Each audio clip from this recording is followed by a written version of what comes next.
Salut les gars! Aujourd'hui nous allons parler d'un coureur kényan qui a gagné tous les podiums et principales compétitions internationales avec son vélo de course. Savez-vous qui c'est? C'est Lord Christopher Froome. Il est né le 20 mai 1985 à Nairobi, au Kenya. D'une mère née au Kenya, de parents britanniques et d'un père britannique. Il est actuellement membre de l'équipe Israel Premier Tech. Son parcours, à partir de 2010, n'est pas du tout négligeable lorsqu'il a remporté 4 fois le Tour de France en 2013, 2015, 2016 et 2017. Il a été second en 2012 et troisième en 2018. Il a remporté 2 fois le Tour d'Espagne en 2011 et 2017, ainsi que le Tour d'Italie en 2018. Il rejoint ainsi Eddy Merckx et Bernard Hinault, les seuls cyclistes jusqu'à présent à avoir remporté les 3 grands tours consécutivement. En plus, il a obtenu 2 fois la médaille de bronze en contre-la-montre aux Jeux Olympiques en 2012 et en 2016. Après une chute grave sur le Dauphiné, en juin 2019, Chris Froome revient à la compétition sans retrouver les résultats d'avant son accident.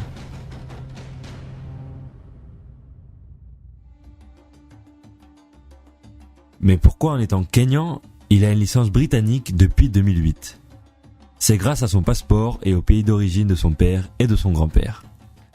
Son palmarès nous a laissé à tous avec la bouche ouverte, spécialement en 2017, quand Froome remporte son 4e Tour de France et puis réalise le doublé en remportant le Tour d'Espagne, comme Jacques Anquetil en 63 et Bernard Hinault en 78. Maintenant, nous allons parler de sa carrière sur la scène africaine avant d'avoir sa licence britannique en 2008. Christopher Froome, à l'âge de 15 ans, quitte le Kenya avec son père pour s'installer à Johannesburg, en Afrique du Sud.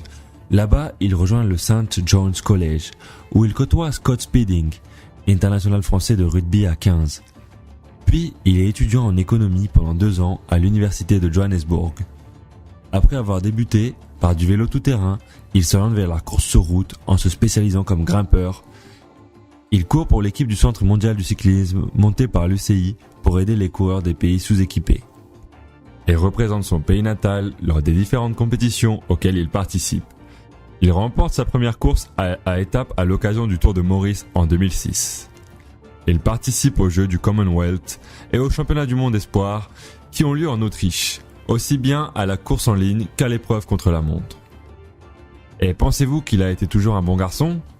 Non, car pour s'inscrire à ces championnats, contre l'avis de la fédération kenyane, Froome avait piraté la messagerie web du président de la fédération. Ses premières images publiques en compétition interviennent lors du contre-la-montre, lors duquel il percute un policier dès le premier virage. Il devient professionnel en 2007 en rejoignant l'équipe sud-africaine Konica Minolta. Petite curiosité, quand le directeur sportif John Robertson l'a recruté, tout le monde lui demandait ce qu'il allait faire de ce coureur qui n'avait aucun résultat et qui ne ressemblait à rien sur un vélo. Froome va fermer la bouche de tous ceux qui n'avaient pas donné aucun mérite à son embauche dans l'équipe. Il termine premier de la 5e étape du Giro del Region Espoir, en devançant au sprint Cyril Gauthier. Il enchaîne avec une victoire au Tour du Japon, où il termine 6e du classement général, final et une seconde place au championnat du monde contre la montre B, où sont présentées les petites nations. En 2008, Froome rejoint l'équipe Barlow World, où il termine 2e du Tour du Cap et 6e du Tour du district de Santarém et participe aux 3 grandes classiques ardennaises du calendrier Pro Tour, à savoir Liège-Bastogne-Liège, l'Amstel Gold Race et la Flèche Wallonne avec une licence kenyane. C'est en mai 2008 que Froome opte pour la nationalité britannique et court ainsi pour la première fois lors de la bicyclette basque sous sa nouvelle licence. Il est aussi sélectionné pour participer à sa première course majeure, le Tour de France 2008, la plus prestigieuse course cycliste du monde. Il est 14e place lors de la 20e étape, où se disputait un contre-la-montre de plus de 50 km qui reliait Sérilly à Saint-Amand-Montrond. Après la disparition de Barlow World, Froome est parmi les coureurs engagés par la toute nouvelle structure Britannic Sky à partir de 2010. Il y effectue un bon début de saison avec une 9e place sur le Tour du Var et une 16e place lors des Grands Prix de Lugano. Il a beaucoup de qualités qui peuvent décrire Froome, l'une d'entre elles est le sacrifice pour l'équipe. Ce compromis est remarquable au point qu'en 2012, il est sélectionné pour participer au Tour de France, avec l'objectif de mener Wiggins vers la victoire. Autour de chaque étape, Froome montre sa capacité de surpasser tous ses adversaires, mais il tient jusqu'à la fin sa position de défendeur de Wiggins. C'est ainsi comment, lors de la 7e étape dont l'arrivée se situe au sommet de la planche des belles filles, il gagne avec une avance de 2 secondes sur le tenant du titre, Cadel Evans, et son leader, Wiggins. Avec sa victoire, il se voit octroyer le maillot à pois de meilleur grimpeur. De la même façon, à la 9e étape du contre-la-montre de Besançon, Froome se replace en 3e position du classement général après sa seconde place du jour dernier, Wiggins. 2 jours plus tard, après un gros travail d'équipe, il passe à l'offensive à 4 km de l'arrivée, à la tout suivre les Cybèles, mais est rapidement stoppé dans son effort par son directeur sportif Shane Yates, car Wiggins ne parvient pas à le suivre. Les 2 coureurs expliquent à l'arrivée qu'il était prévu que Froome attaque, mais seulement si Evans était toujours là, afin de placer Froome en 2e position du classement général.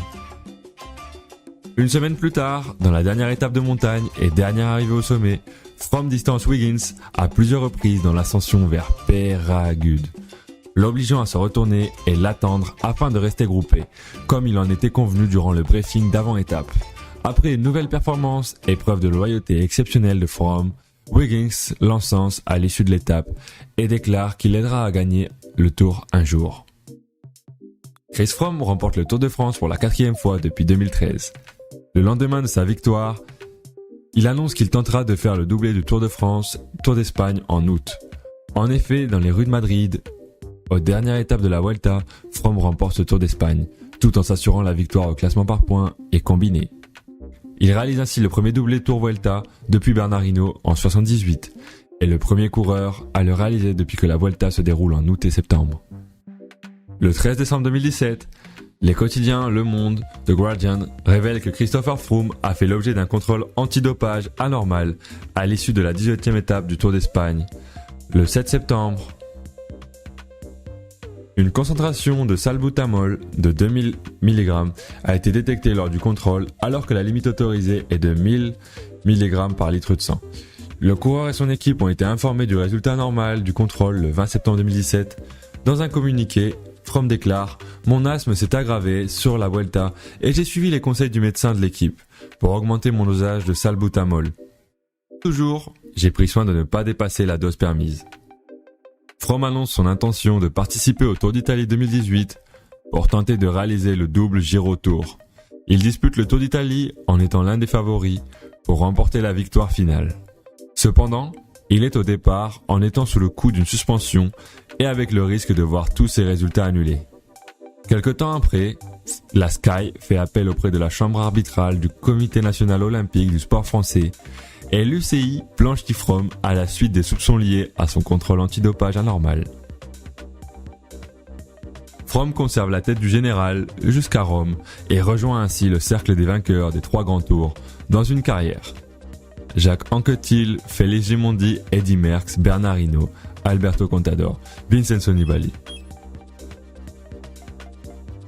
Le 9 juillet 2020, l'équipe Ineos, successeur de Sky, annonce qu'elle ne renouvellera pas son contrat qui se termine fin 2020. Le même jour, il révèle avoir signé un contrat à partir de la saison 2021 avec Israel Startup Nation. Pendant cette année, il n'a pas eu des résultats remarquables, mais sa volonté de revenir malgré de tels résultats le rend populaire sur les routes. Mais Froome ne bouge pas que dans le cyclisme, et il fait partie du collectif des champions de la paix, de Peace and Sports, de plus de 100 sportifs de haut niveau engagés personnellement en faveur du mouvement de la paix par le sport, et depuis 2021, Froome a créé sa propre chaîne YouTube. Et qu'est-ce qu'on peut dire de plus sur ses performances et sa capacité physique ? Sur ce point, Michel Thèse, entraîneur de Christopher Froome, lors de son passage au Centre mondial du cyclisme, dit « Ces tests physiologiques réalisés au centre montraient qu'il avait une des plus grosses VO2 max, la plus grosse puissance. » Michel Thèse estime alors que le principal handicap de Christopher Froome est sa mentalité de gentleman, mais se rassure en voyant sa hargne sur le vélo. Du côté physique, Frédéric Portolo calcule depuis les années 1990 les puissances développées par les coureurs du Tour de France. Selon lui, Christopher Froome a réalisé lors du Tour de France 2012 les meilleures performances en montagne, similaires à celles réalisées lors du Tour d'Espagne 2011. D'après ses calculs, Froome, Bradley Wiggins et Vincenzo Nibali ont développé dans les derniers cols des étapes de haute montagne de ce tour une puissance de 415 watts en moyenne. Ce chiffre est supérieur aux 410 watts moyens dans les cols de fin d'étape qu'Anton Weier considère comme le seuil du dopage avéré, alors qu'il le juge miraculeux au-delà de 430 et mutant au-delà de 450. Bon, je crois que malgré ses résultats actuels, Froome a déjà un bon parcours pour être catalogué entre les légendes du cyclisme. Sa constance et sa ténacité sont un exemple pour tous. Et voilà, si cette vidéo t'a plu, abonne-toi et moi je te dis à bientôt. Allez, ciao!